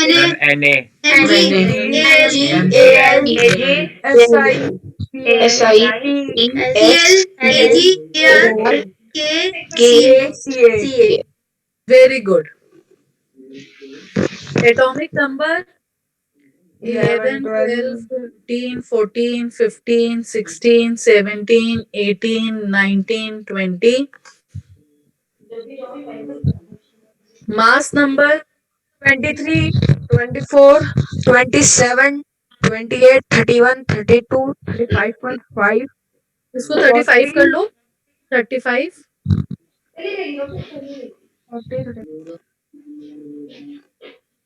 Electronic configuration अब देखिए इलेक्ट्रॉनिक कॉन्फ़िगरेशन देखेंगे KLMN में कैसे बैठ रहा है तो K में 281 मैग्नीशियम 282 283 284 286 287, 288, 2881. अच्छा रुक जाओ बाकी अब प्लीज सब शांत हो जाओ प्लीज म्यूट करेंगे अभी मैंने आपको वॉर थ्योरी में बताया था कि K में 2 आते हैं, L में 8 आ सकते हैं, M में 18 इलेक्ट्रॉन्स एकोमोडेट हो सकते हैं. M can accommodate a total of 18 electrons. तो ये अभी 8 ही भरे हैं. अब यहाँ पे क्या है configuration? Atomic number 19. 19 means it can be 289. ठीक है, ये 289 होना चाहिए था. कैल्शियम 2810 होना चाहिए था, बट ऐसा होता नहीं है बच्चों, ऐसा होता नहीं है. पोटेशियम की कन्फिग्रेशन होती है 281 और कैल्शियम की होती है 282. ठीक है, अब इसका क्या रीजन है? ध्यान से सुनना मेरी बात. इसका रीजन है we are following the octet rule. ठीक है, अब इसके ना 2-3 रीजन है. अभी मैं आपको सिर्फ वो रीजन बताऊंगी जिसके साथ आप मैक्सिमम कनेक्ट कर सको. हमने क्या पढ़ा था? हमने पढ़ा था एटम फॉलो करते हैं ऑक्टेट रूल. ऑक्टेट रूल के हिसाब से वो चाहते हैं कि उनके शेल में, बाहर वाले शेल में 8 इलेक्ट्रॉन्स रहें. ठीक है, तो उसको फॉलो करते हुए इन्होंने 8 में ही रोक दिया और अपना नेक्स्ट इलेक्ट्रॉन M में ले गए. M में 1 दे दिया और 20 ने क्या किया? अपना नेक्स्ट इलेक्ट्रॉन N में डाल दिया. तो इधर 8 के बाद उन्होंने बढ़ाया नहीं, 9, 10, 11, 12 किया नहीं, 8 पे ही रुक गए because they were following octet rule. So this is one of the reason कि क्यों पोटेशियम 289 ना दिखा के 2881 दिखाता है, कैल्शियम 2810 ना दिखा के 2882 दिखाता है. क्या ये समझ आया? Yes, ma'am. मैम मेरे को हमको Yes, ma'am. हाँ, मैम भेज सकते हो क्या? कौन बोल रहा है? कुश, कुश आप बोल रहे हो? Yes ma'am. कुछ मैं भेजूंगी, मैं ग्रुप में भेजूंगी. ये मैं सारी नोट्स, मैं पेन कॉपी में पढ़ाती ही इसलिए, ये सब सुन लो, मैं पेन कॉपी में डिफरेंट डिफरेंट कलर यूज करके इसलिए पढ़ाती हूँ ताकि ये नोट्स मैं आपको ग्रुप पे भेजूं. आप लिखो भी, साथ साथ आपको नोट्स भी मिलते रहें. यस युवराज, आप कुछ पूछना चाह रहे हो? मैम जैसे ना आपने बोला था ऑक्टेट रूल जो फॉलो करता है कि आउटर मोस्ट शेल्स में 8 इलेक्ट्रॉन से ज्यादा नहीं, 8 इलेक्ट्रॉन से ज्यादा नहीं होना चाहिए. जो एलिमेंट जो मैम होगा 26 पर मैम जो लास्ट एलिमेंट होगा उसके बाद नहीं होगा फिर? नहीं नहीं, सारे एलिमेंट्स होते हैं, बहुत सारे एलिमेंट्स 118 तक जा रहे हैं. तो वो चीजें कैसी आएंगी? आप 20 तक ये मानकर रखो कि ये सब चल रहा है. 21 के आगे जब आप 21 लिखते हो ना, तो ये थर्ड शेल फिल होना स्टार्ट हो जाता है. अब वो चीजें मैं इसलिए नहीं बता रही हूँ कि जब 9th 10th में ये चीजें जब आप पढ़ोगे तब आपने बहुत सारी चीजें ऐसी पढ़ ली होंगी कि आपको वो कंसेप्ट समझ आएगा. अभी बड़ी ही प्रीमेच्योर स्टेज है, वो चीजें आप नहीं पढ़ पाओगे. इसलिए आप सिर्फ ये याद रखो कि ऑक्टेट रूल की वजह से ये अपने पास 8 इलेक्ट्रॉन ही रखते हैं और बाकी के इलेक्ट्रॉन्स ही नेक्स्ट शेल में फिल करना स्टार्ट करते हैं. अभी तक मैम यही 80 इलेक्ट्रॉन्स मैक्सिमम होंगे मैम, उसके बाद फिर नेक्स्ट वाली लाइन में आना शुरू हो जाएंगे. नहीं नहीं, ये वाली लाइन भी आगे फिल होगी, लेकिन वो आप आगे देखोगे. 21 जब आप स्टार्ट करते हो, स्कैंडियम, टाइटेनियम, वैनेडियम वगैरह, तो वहां से ये चीजें फिल होना स्टार्ट हो जाती हैं. उसका रीजन है कुछ. अभी आप सिर्फ शेल्स पढ़ रहे हो, शेल के अंदर सब शेल होता है, सब शेल के अंदर ऑर्बिटल होते हैं. तो जब आप सब शेल और ऑर्बिटल्स का कंसेप्ट पढ़ोगे तब आपको ये चीज समझ आएगी, अभी नहीं आएगी. तो अभी आप कोई भी क्वेश्चन पूछ लो, कितना भी पूछ लो, बट आपको वो चीज अभी नहीं समझ आएंगी. ठीक है, इसलिए मैं आपको अभी ऑक्टेट रूल बोलकर ये चीज यहाँ पे छुड़वा रही हूँ. Is that clear? ये चीज बिल्कुल Yes, नहीं है. ma'am. जब स्ट्रक्चर ऑफ एटम पढ़ेंगे, जब स्ट्रक्चर ऑफ एटम पढ़ेंगे और मैं आपको क्वांटम मैकेनिक्स पढ़ाऊंगी, क्वांटम मैकेनिक्स जो हेजनबर्ग, श्रोडिंगर जैसे बहुत बड़े साइंटिस्ट ने ये एकदम क्वांटम माइक्रोस्कोपिक लेवल पे चले गए थे, तब आपको ये चीजें समझ आएंगी.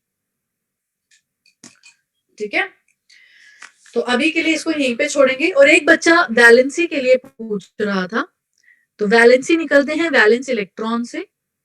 तो वैलेंस इलेक्ट्रॉन्स क्या होते हैं? आउटर मोस्ट शेल के, आउटर मोस्ट शेल के इलेक्ट्रॉन्स. हाइड्रोजन का 1 वैलेंस इलेक्ट्रॉन है, helium has 2, lithium 1 valence electron, beryllium 2 valence electron, boron 3 valence electron. तो पहले इसका कंसेप्ट समझ लेते हैं हम. ठीक है, तो यहां तक सबको समझ आया बच्चों? यहां तक सबको क्लियर है? Ma'am Yes, ma'am. Yes ma'am. 49 39 40 39 40 वापस क्यों लिखा है? देखो 40 आर्गन का मास, पोटेशियम का मास 39 है, की वीडियो रैंक हो रही है Isobars. Isotope and isobar. Isotopes ma'am isobars. वो अभी please isotope please don't use such terms. I'm repeating again and again. Don't use such terms which creates confusion. आपको पता है, आप प्लीज चुप रहिए, मैंने आपसे नहीं पूछा। जो बच्चा अपना डाउट पूछना चाह रहा है आप उसको क्लियर करने दीजिए please. I am requesting this for the last time. Yes Kush, पूछो अपना डाउट। मैम मैं बस ये पूछ रहा था कि यहाँ पे आपने 40 के बाद 39 फिर वापस 40 क्यों लिखा है, बस ये। क्योंकि आर्गन का मास भी 40 है, कैल्शियम का मास भी 40 है। Okay ma'am. ठीक है, जिनके मास सेम होते हैं ऐसे elements which have same mass number same है लेकिन एटॉमिक नंबर डिफरेंट है, डिफरेंट एटॉमिक नंबर, उनको हम बोलते हैं आइसोबार। आइसो मतलब same, bar means mass number. तो ऐसे एलिमेंट्स जिनके मास नंबर सेम है, एटॉमिक नंबर डिफरेंट है, उनको आइसोबार बोला जाता है। आर्गन और कैल्शियम ये आइसोबार्स हैं एक दूसरे के। ठीक है, अब बाकी ये जो पीछे से चिल्ला रहे थे ना आइसोबार आइसोटोप, प्लीज आप मत बोलिए बीच बीच में। आइसोटोप अभी आगे पढ़ा दूंगी आपको। आइसोबार समझ आ गया सबको, ये टर्म सबको आइसोबार वाली? Yes, ma'am. ठीक यस मैम ठीक ठीक ठीक ठीक। अब देखिए, तो ये जो मैं आपको पढ़ा रही थी मेटल जिनकी टेंडेंसी है इलेक्ट्रॉन देने की, ये कौन कौन से होते हैं? लेट्स से मैं लिथियम की बात करती हूँ। भाई लिथियम की टेंडेंसी है, लिथियम एटॉमिक नंबर 3, बच्चों एटॉमिक नंबर नीचे लिखते हैं, मास नंबर ऊपर लिखते हैं, याद रखना। लिथियम का एटॉमिक नंबर है 3 एटॉमिक नंबर, कॉन्फ़िगरेशन थी 2,1। अब बताओ लिथियम के लिए क्या इजी है, एक इलेक्ट्रॉन दे देना या 7 इलेक्ट्रॉन गेन करके 8 बनाना? मैम एक इलेक्ट्रॉन दे देना एक इलेक्ट्रॉन दे एक देना। इलेक्ट्रॉन दे देना, है ना? तो लिथियम क्या करेगा, 2,1 कॉन्फ़िगरेशन थी, ये एक इलेक्ट्रॉन लूज करेगा और फॉर्म करेगा lithium ion. This will form lithium ion with configuration 2। With configuration 2 मतलब ये डुप्लेट फॉलो कर रहा है, डुप्लेट रूल फॉलो कर रहा है। मैंने पढ़ाया था ना hydrogen and hydrogen like species, तो ये हाइड्रोजन लाइक स्पीशीज है क्योंकि ये डुप्लेट बना रही है, ये स्टेबल हो गया। स्टेबल क्यों हुआ? क्योंकि इसने एक इलेक्ट्रॉन लूज किया, एक इलेक्ट्रॉन लूज किया मतलब लिथियम क्या है, lithium is a metal. Lithium क्या है, lithium is a metal. Why? Because metal have tendency to lose electron or to donate electron. और example लो sodium, sodium atomic number 11, configuration 281। तो अब लिथियम क्या करे, लिथियम 7 इलेक्ट्रॉन्स गेन कर 8 बनाए या एक इलेक्ट्रॉन लूज करके 8 बनाए? क्या इजी है, 7 इलेक्ट्रॉन गेन करना कि एक इलेक्ट्रॉन लूज? हम 1 इलेक्ट्रॉन लूज करें 1 इलेक्ट्रॉन लूज करेगा, लूज करेगा। देखो देना अच्छी बात होती है, जब भी कोई चीज देंगे तो आपके ऊपर पॉजिटिव चार्ज आएगा, पॉजिटिव चार्ज आएगा। इलेक्ट्रॉन लूज करने पर पॉजिटिव चार्ज आता है, पॉजिटिव चार्ज, ये आयन फॉर्म हो गया। कौन सा आयन है ये? कटायन है, याद रखना। पॉजिटिवली चार्ज आयन को हम कटायन कहते हैं। Positively charge ion, positively charge ion उसको कटायन बोला जाता है। ठीक है, तो इसकी कॉन्फ़िगरेशन 2,8, ये क्या है, सोडियम आयन है। अब ऐसे ही मैग्नीशियम है, मैग्नीशियम एटॉमिक नंबर 12, कॉन्फ़िगरेशन 2,8,2, ये क्या करेगा, 6 गेन करेगा, 2 लूज करेगा। मैम 2 लूज करेगा 2 लूज करेगा लूज करेगा, क्या फॉर्म करेगा, Mg2+। ठीक है, Mg2+ कॉन्फ़िगरेशन हो गए 2,8, मैग्नीशियम आयन। लिथियम 2,8,3 क्या करेगा, 3 लूज करेगा, 5 गेन करेगा? मैम 3 लूज लूज करेगा लूज करेगा, ये फॉर्म करेगा एल्यूमिनियम आयन। आ रही है बात समझ, क्लियर हो रहा है सबको? Yes, ma'am. अब सिलिकॉन, सिलिकॉन 284, वैलेंसी कितनी है? जैसे एक बच्चा पूछ रहा था कार्बन, कार्बन वैलेंसी 4 ही रहेगी। 2, है, क्या है वैलेंसी इनकी? 4 है, 4 इलेक्ट्रॉन्स हैं। अब 4 इलेक्ट्रॉन्स देना भी मुश्किल है, 4 इलेक्ट्रॉन लेना भी मुश्किल है। सुन लो मेरी बात, देना भी मुश्किल है, 4 इलेक्ट्रॉन लेना भी मुश्किल है। तो ना तो ये लूज करते हैं ना ये गेन करते हैं। Neither they lose electron nor they gain electron. ये क्या करते हैं ये मैं आपको नेक्स्ट क्लास बॉन्डिंग में बताऊंगी। जब बॉन्डिंग पढ़ाऊंगी, हाँ जिनको पता है वो प्लीज चुप रहो। ये मैं आपको नेक्स्ट क्लास बॉन्डिंग में बताऊंगी, तब आप बताना how do they share electrons. वो मैं आपको कर दिखाऊंगी। मैं आपको स्ट्रक्चर्स बनाऊंगी, इलेक्ट्रॉन्स बनाकर दिखाऊंगी शेयरिंग कैसे होती है। ठीक है, तो बच्चों मेटल का कंसेप्ट समझ आ गया? Yes, they are very much stable. Yes, ma'am. Very much stable.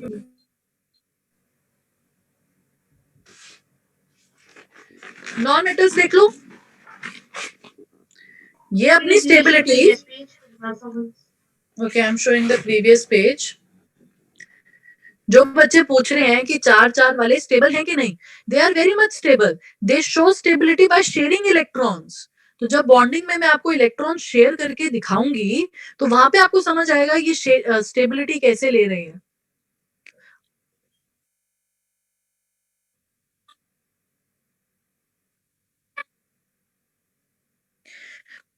मेरी बात सुनो, एल्यूमिनियम जब 3 इलेक्ट्रॉन लूज करके एल्यूमिनियम आयन फॉर्म करेगा, इसकी कॉन्फ़िगरेशन आ गई 2-8 ऑक्टेट रूल के हिसाब से ये स्टेबल है। मानते हो इस बात को? ठीक है, अब इनके केस में क्योंकि बाहर 4 इलेक्ट्रॉन्स बैठे हुए हैं, carbon 6 atomic number 2-4 configuration, silicon 14 atomic number 2,8,4 configuration.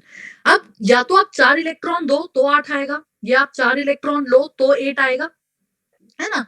तो मैंने बोला ये 4 लेना, 4 लूज करना या 4 इलेक्ट्रॉन गेन करना दोनों ही डिफिकल्ट हैं।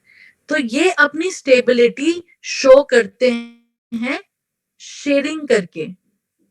ठीक है, तो इनमें शेयरिंग होगी इलेक्ट्रॉन्स की। They will share electrons then they will get stable. मैंने ये नहीं बोला कि ये अपने आप में ही स्टेबल हैं। ये स्टेबिलिटी लेंगे इलेक्ट्रॉन शेयर करके। ये स्टेबिलिटी ले रहे थे इलेक्ट्रॉन लूज करके। Aluminium is not stable, aluminium ion is stable. Aluminium ion कैसे बना? इलेक्ट्रॉन लूज करके। Carbon and silicon they show stability by sharing electrons. इनके इलेक्ट्रॉन शेयर होंगे फिर ये स्टेबिलिटी शो करेंगे। Is that clear? मैम तो शेयर कैसे करेंगे? वही पढ़ाऊंगी नेक्स्ट क्लास में। Okay ma'am. नॉन मेटल का भी केस देख लो। नॉन मेटल्स की टेंडेंसी होती है इलेक्ट्रॉन्स गेन करने की। Non metal gain electrons. पीछे से बहुत शोर आ रहा है, प्लीज म्यूट रखो। जैसे हम यहाँ पे ले लेते हैं, यहाँ पे मैं एग्जांपल ले लेती हूँ फ्लोरीन का। Fluorine, chlorine, I take example of nitrogen, sulphur, phosphorus. ये सारे नॉन मेटल्स हैं। अब आपसे पूछेंगे क्यों नॉन मेटल्स हैं, तो एटॉमिक नंबर 9 है, 2-7 कॉन्फ़िगरेशन। इसकी 17 है, 2,8,7, नाइट्रोजन 7, 2,5, सल्फर 16, 2,8,6, फॉस्फोरस 15, 2,8,5। ऑक्सीजन की बात करें, ऑक्सीजन की कॉन्फ़िगरेशन 8 है एटॉमिक नंबर ऑक्सीजन का, 2,6 कॉन्फ़िगरेशन। ठीक है, अब ये क्या करेंगे बताओ? जिसके वैलेंस इलेक्ट्रॉन 7 है वो क्या करे? 8 इलेक्ट्रॉन गेन करे। मैम 1 गेन करेगा, गेन करेंगे मैम। गेन लेना बुरी बात है। आप लोगे तो नेगेटिव साइन आएगा, नेगेटिव चार्ज आएगा। तो F माइनस 2,8 ये फॉर्म होगा फ्लोराइड आयन। बच्चों जब भी नेगेटिव चार्ज आता है ना तो लास्ट में IDE लग जाता है। ठीक है, पॉजिटिव में नहीं आ रहा था। पॉजिटिव में जब मैंने Li प्लस लिखा तो lithium becomes lithium ion, sodium becomes sodium ion, magnesium become magnesium ion. लेकिन जब नेगेटिव चार्ज आएगा तो लास्ट में आपको IDE लगाना है। अब जैसे क्लोरीन एटॉमिक नंबर 17 था, कॉन्फ़िगरेशन 287, तो ये एक इलेक्ट्रॉन गेन करके फॉर्म करेगा क्लोराइड आयन 2,8,8। कैसा ion? Chloride ion. Nitrogen, nitrogen 5 valence electron है, ये क्या करेगा? 3 गेन करेगा कि 5 लूज करेगा? मैम 3 गेन गेन गेन करेगा। करेगा। 3 गेन करके फॉर्म करेगा N3 माइनस। Right. बच्चों एक गेन करोगे तो 1 माइनस, 3 गेन करोगे तो 3 minus, 2,8 this is nitride ion. Sulphur देखो, सल्फर क्या करेगा? 2 इलेक्ट्रॉन्स गेन करेगा, 6 लूज करेगा या 2 गेन? 2 गेन करेगा, 2 गेन करके Gain. S2 minus 2,8,8 this is sulphide Sulfide ion. Ion. Sulphide ion. Very good. Phosphorus, again 3 electrons gain, P3 minus, phosphide ion, 2,8. Very good. This is phosphide ion. Oxygen, oxygen 2,6, it will gain 2 electrons. It would form 2O minus, 2,8 oxide ion. तो याद रखना बच्चों, ये जो आपका periodic table था, इनमें जो जो इलेक्ट्रॉन लूज करेंगे वो मेटल, जो जो इलेक्ट्रॉन गेन करेंगे वो नॉन मेटल। लूज और गेन स्टेबिलिटी के लिए होता है, एंड स्टेबिलिटी के लिए we follow octet rule. Octet rule को फॉलो करते हुए हम मेटल और नॉन मेटल को क्लासिफाई करते हैं।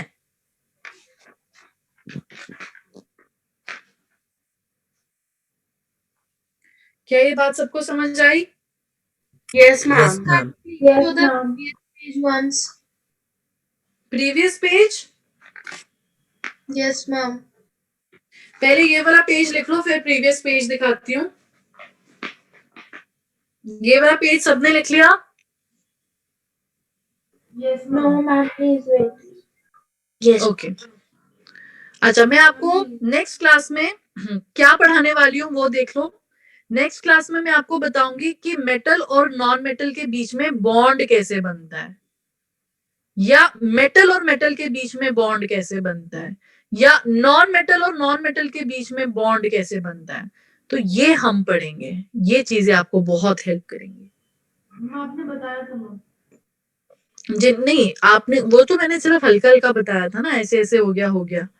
अब तो आप प्रॉपर पढ़ोगे, प्रॉपर पढ़ोगे। ये जो बॉन्ड बन रहा है, इस बॉन्ड की क्या प्रॉपर्टी रहेगी, इस बॉन्ड का मेल्टिंग पॉइंट क्या होगा, इस बॉन्ड का बॉइलिंग पॉइंट क्या होगा, क्या ये बॉन्ड हार्ड होगा सॉफ्ट होगा, क्या ये बॉन्ड इलेक्ट्रिसिटी कंडक्ट करेगा नहीं करेगा, हीट कंडक्ट करेगा नहीं करेगा, बहुत सारी चीजें पढ़ोगे आप।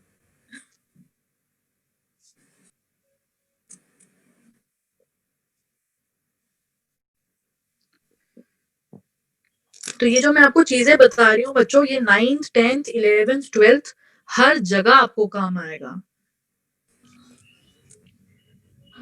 इमीडिएटली आपको नहीं लगेगा, इमीडिएटली आपको रियलाइज नहीं होगा, लेकिन जब ये चीज पढ़ना स्टार्ट करोगे ना, तब आपको रियलाइज होगा कि हाँ, हमने कुछ क्लासेस करी थी जहाँ पे हमें ये चीजें बताई गई थी, और वो किस तरीके से आपको हेल्प करेगा आगे आप देखोगे। तो मैं एक पेज, बच्चा एक बोल रहा था टर्न करने के लिए, तो मैं ये पेज टर्न कर देती हूँ, आप ये देख लीजिए, इसको आप देख लीजिए। एक होमवर्क मैं अभी दूंगी क्योंकि क्लास का टाइम जस्ट ओवर हो गया। नेक्स्ट क्लास से हम बॉन्डिंग वाला पार्ट स्टार्ट करेंगे। आज मैंने एकदम फंडामेंटल पढ़ाया है, नेक्स्ट क्लास से हम डिटेल में पढ़ेंगे। एक होमवर्क मैं आपको देना चाहूंगी जो बाकी बच्चों ने बिल्कुल किया होगा। क्या मैं पेज टर्न कर सकती हूँ? Yes, ma'am. Yes, ma'am. Okay तो यहाँ पे आपने देखा कुछ कुछ एलिमेंट्स जो थे, उनका जो नेम था, उनका जो सिंबल था वो उनके नेम से ही था, लेकिन कुछ एलिमेंट का सिंबल और नेम मैच नहीं करते। जैसे सोडियम का सिंबल Na था, या पोटेशियम का सिंबल K था। Excuse me ma'am. हाँ जी, मैम जो आपने लास्ट बताया था कि नॉन मेटल्स, मैम जो मेटल नॉन मेटल में बॉन्ड बनता है, मेटल मेटल में बनता है, नॉन मेटल में बनता है, और उसके बाद आपने हाँ। क्या बताया? मैं डिस्कनेक्ट हो गया था मैम। हाँ हाँ, सहज आप डिस्कनेक्ट हो गए थे। सहज मैंने वो बताया था कि उन बॉन्ड्स के बारे में हम नेक्स्ट क्लास में डिस्कस करेंगे। आज मैंने एकदम सिर्फ बेस पढ़ाया है, अब वो बॉन्ड कैसे बन रहा है वो नेक्स्ट क्लास में डिस्कशन होगा। ये मैं बोल रही थी, आप डिस्कनेक्ट हो गए थे। अच्छा, मैं होमवर्क जो दे रही हूँ वो सुन लो। होमवर्क मैं आपको ये दे रही हूँ, कुछ कुछ एलिमेंट्स के सिंबल और नाम नेम्स मैच नहीं कर रहे हैं, दैट मीन्स ऑफ कोर्स उनके जो नेम्स हैं, उनके जो सिंबल्स हैं वो कहीं और से डिराइव्ड हैं, वो उनके लैटिन नेम से डिराइव्ड हैं। तो आप लोग Yes. लैटिन नेम ढूंढ कर आएंगे। मैम आपने करवाया Yes, क्या? ma'am. Yes ma'am. जिनको करवाया हुआ है, जिनको करवाया हुआ है वो ना करें, वो ना करें। जिनको नहीं कराया हुआ और जिन्होंने नहीं पढ़े हुए लैटिन नेम्स आप लोग प्लीज कर आइए। लैटिन नेम मैं बता देती हूँ, लैटिन नेम क्या बोलना चाह रही हूँ मैं। जैसे सोडियम का सिंबल है Na, तो बिल्कुल भी उसके नाम से मैच नहीं करता। तो जो Na सिंबल है वो सोडियम के लैटिन नेम से डिराइव्ड है। सोडियम का लैटिन नेम था नेट्रियम। बच्चों ये क्वेश्चन 9th क्लास में एक पेपर होगा आपका GST-SE, वहां पर आएंगे ये क्वेश्चंस। जैसे पोटेशियम, पोटेशियम का सिंबल के है जो कि उसके नाम से बिल्कुल मैच नहीं करता। यस, उसके लैटिन नेम से डिराइव्ड है कैलियम, है ना। ऐसे सिल्वर हो गया, सिल्वर होता है Ag, गोल्ड होता है Au। नहीं, जिनको पता है प्लीज मत बोलिए, जो नए बच्चे हैं वो कर आएंगे एज अ होमवर्क। लेड है Tb, इन सब का निकाल के आना है बच्चों, इनका नाम लिखना। बाकी मैंने करवा रखा है। WS tungsten, iron is Fe, copper ये आपको आगे हेल्प करेगा, 9th में भी हेल्प करेगा बहुत। तो आप लोग ये निकाल के आना। कोई बच्चों जिनको मैंने करवा रखा है वो देख लो, कोई मैंने मिस तो नहीं कर दिया। No ma'am. Ag Au है ना, सब आ गए ना। Ma'am, antimony. SB, antimony. हाँ, एंटीमनी SB, वेरी गुड। ठीक है, बस ये आप लोग कर आना। ये नए बच्चों के लिए है जिन्होंने नहीं पता, जिनको लैटिन नेम्स, वो प्लीज सर्च करके ये देख कर आए। ठीक है, ये होमवर्क है आपके लिए। और एक होमवर्क है, आप लोग आइसोटोप पढ़ लेना, क्योंकि काफी बच्चों ने आज आइसोटोप और आइसोबार के बारे में कुछ जिक्र किया था। आइसोबार मैंने बता दिया, उससे कुछ मिलता जुलता आइसोटोप होता है, तो इसके बारे में रीड करना। ये नेक्स्ट क्लास में मैंने ये जगह छोड़ दी है, नेक्स्ट क्लास जैसे ही स्टार्ट होगी मैं यहीं से स्टार्ट करूंगी। तो जो बच्चे होमवर्क करके आए हैं आएंगे, और जो न्यू बच्चे हैं उनका मैं एक एक नाम करके पूछूंगी और वो मुझे बताते जाएंगे, मैं आंसर्स लिखती जाऊंगी। ठीक है, तो न्यू स्टूडेंट्स के लिए होमवर्क था वो ये प्लीज कर आएंगे। बाकी जिन बच्चों ने पढ़ ही रखा है ये चीजें, आप लोग अपने FTRE और फेस टेस्ट में पढ़िए, उनको ध्यान दीजिए। नेक्स्ट वीक जब आपका FTRE वगैरह हो जाएगा फिर हम बॉन्डिंग पढ़ेंगे, बहुत ध्यान से वो चीज पढ़ना, क्योंकि वो बहुत बहुत बहुत इंपॉर्टेंट है। ठीक है, अब किसी को कोई डाउट पूछना है तो वो पूछ लीजिए, अगर किसी को कोई डाउट नहीं है तो वो लीव करते हैं।